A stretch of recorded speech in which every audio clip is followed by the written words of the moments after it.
बच्चों, तो आज हम लोग 10 का मैथ वास्तविक संख्या का एमसीक्यू क्वेश्चन देखेंगे जो काफ़ी इंपॉर्टेंट प्रश्न है, उसका ही हल होगा।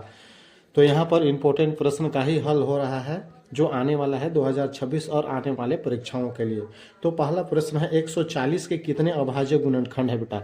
140 के कितने अभाज्य गुणनखंड, थोड़ा सा सॉल्यूशन करके देखते हैं। 140 का अभाज्य गुणनखंड तो 2 से 2 सत्ते 14, 1 0, 2 से 35 दूना 70 बेटा। यहाँ 35 से एक बार लेते हैं, 3 से जाएगा 3, 5 5 से जाएगा 5 सत्ते 35। तो कितने गुणनखंड, 1 2 3 4। कितने गुणनखंड, 1 2 3 4। तो लिखेंगे ऑप्शन 2 इज राइट, 4। अगला प्रश्न का हल बेटा, अगला प्रश्न हम लोग का है निम्न 120 का अभाज्य गुणनखंड के गुणनफल कौन है।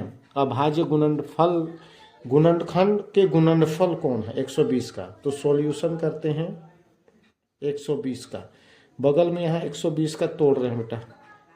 2 से जाएगा 60 दूना 120, फिर 2 से जाएगा 30 दूना 60, फिर 2 से जाएगा 15 दूना 30, फिर 3 बचे 15।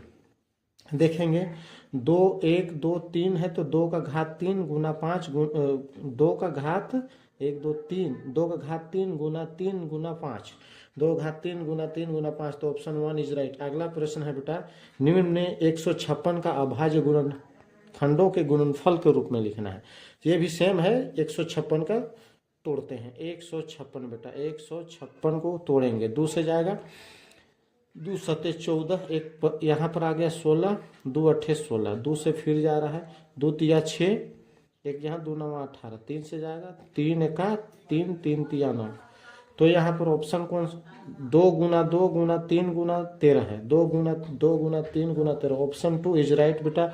अगला प्रश्न है 72 का अभाज्य गुणनखंड है। तो 72 का तोड़ते हैं बेटा, कौन होगा 72 का। 2 36 दूना 72, फिर जाएगा 2 से 18 दूना 36, फिर 2 से जाएगा 2 9 18, 3 तिया 9 बेटा। यहाँ पर देखेंगे 2 का ही ठो है, 1 2 3, 2 3 ठो है। तो 2 का घात 3 और 3 का घात 2, तो 2 घात 3 और 3 का घात 2। तो ऑप्शन 1 इज राइट बेटा। अगला प्रश्न है काफी इंपॉर्टेंट प्रश्न का हल हो रहा है।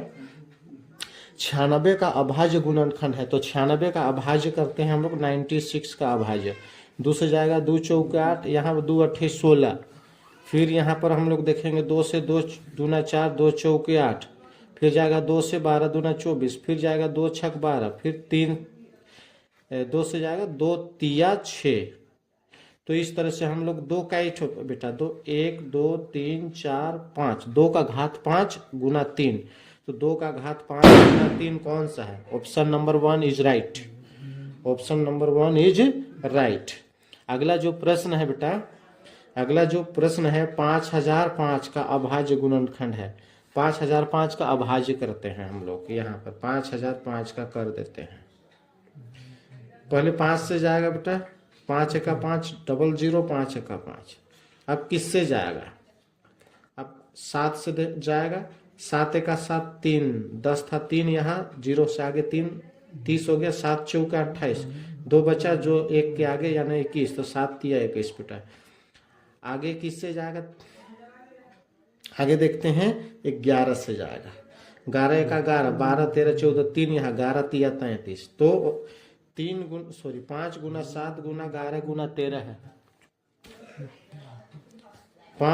5 गुना 7 गुना 11 गुना 13। Option 3 is right. अगला प्रश्न है हम लोग का, अगला जो प्रश्न है 225 को अभाज्य गुणनखंड के गुणनफल के रूप में लिखा जा सकता है। तो इसका अभाज्य करने पर आ जाएगा हम लोग 225 बेटा। 225 को अभाजित करते हैं, इकाई संख्या 5 है इसलिए कितना से जा सकता है, 5 से जाएगा या तो 3 से जाएगा।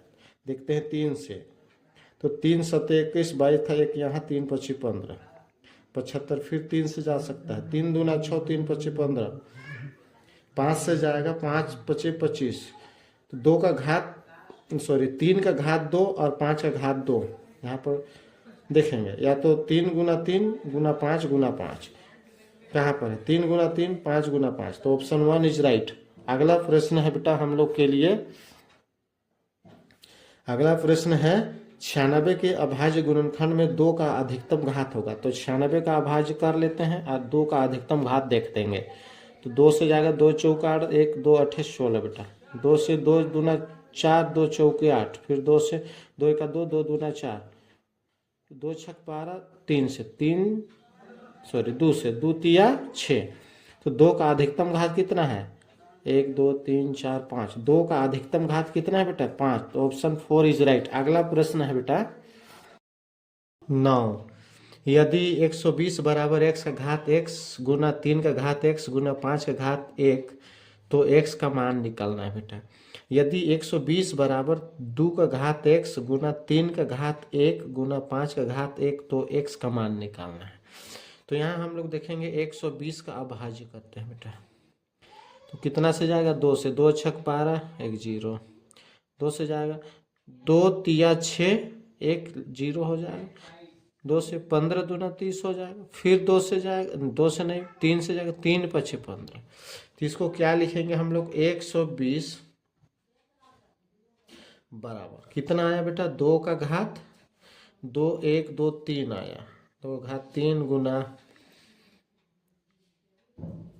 3 का घात 3 का घात 1 गुना 5 का घात 1। आगे 120 का तोड़े तो इतना आ गया, और यहाँ 120 का तोड़ा गया है तो 2 का घात x इंटू 3 का घात 1 इंटू 5 का घात 1 लिखा हुआ है। तो हम लोग देखेंगे इसको तोड़े तो इस रूप में आया, और इसका इसके बराबर इस 120 के बराबर ये है, तो इधर लिखेंगे 2 का घात x गुना 3 का घात 1 गुना 5 का घात 1 बराबर 2 का घात 3 गुना, इसी को उतार देंगे, 3 का घात 1 गुना 5 का घात 1। ठीक है। आप देखेंगे x 2 का घात x अर्थात 2 का घात 3 होगा। ठीक है। 2 का घात x है, 2 का घात यहाँ 3 आया तो 3 लिखेंगे। तो यहाँ पर क्या होगा? ऑप्शन 3 का 3 है, तो x का घात कितना है? 3। तो यहाँ पर ऑप्शन 3 इज राइट। अगला प्रश्न है 6 और 20 यानी 6 और 20 का HCF निकालना है। दोनों का HCF हमको निकालना है, 6 और 20 का। तो सबसे पहले 6 का अभाज्य तोड़ते हैं। 6 का तोड़ेंगे तो 2 तिया 6 आ गया मेरा कितना? 6 इक्वल टू 2 गुना 3। उसी तरह यहाँ 20 केवल है, तो 20 का तोड़ेंगे 2 दहाई 20 और 2 पचे 10। तो कितना हो जाएगा बेटा? 20 का घात 2 का घात 2 गुना 5 का घात 1। अब दोनों में मिलने वाला कम संख्या, HCF निकालने के लिए दोनों में मिलने वाले कम घात को लेंगे। दोनों में मिलने वाला कम घात का है, दोनों में मिलने वाला 2 और 2 तो है, लेकिन कम घात ये 2, इसका 1 है, इसका 2 है, तो कम घात ये होगा। इसलिए HCF कितना होगा? HCF 2 केवल 2 होगा। Option number A is right. अगला प्रश्न है बेटा 18 और 12 का HCF निकालना है। तो यहाँ 18 का निकाल लेते हैं। 2 9 18, 3 से जाएगा 3 तिया 9। उसी तरह यहाँ पर हो जाएगा 18 इक्वल टू 2 का घात 1 गुना 3 का घात 1 2, तो 2 हो जाएगा। यहाँ पर ले लेते हैं 12 का। 12 के लिए तोड़ेंगे 2 छक 12, 2 तिया 6 लिखेंगे। 12 का तोड़े तो कितना आ गया बेटा? 12 का तोड़े तो 2 का घात 2 आया और 3 का घात 1 आया। तो दोनों में मिलने वाला कम घात लेंगे। तो दोनों में कौन कौन सा मिल रहा है? 2 और 2 तो मिल रहा है, लेकिन दोनों में 2 मिला, उसका कम घात 2 का घात 1 हो गया। फिर दोनों में 3 मिला, तो 3 का घात यहाँ 2 है, 3 का घात 1 है, तो हमको छोटा घात को लेना है, तो 3 का घात 1 को लेते हैं। अब दोनों को गुना करेंगे तो 3 दूना 6 आ गया। तो ऑप्शन कौन सा ऑप्शन सही होगा? 6 नंबर। तो इसमें ऑप्शन नंबर देखते हैं कौन सा ऑप्शन है 6 में। दूसरा ऑप्शन 6 है, तो यही ऑप्शन मेरा राइट होगा।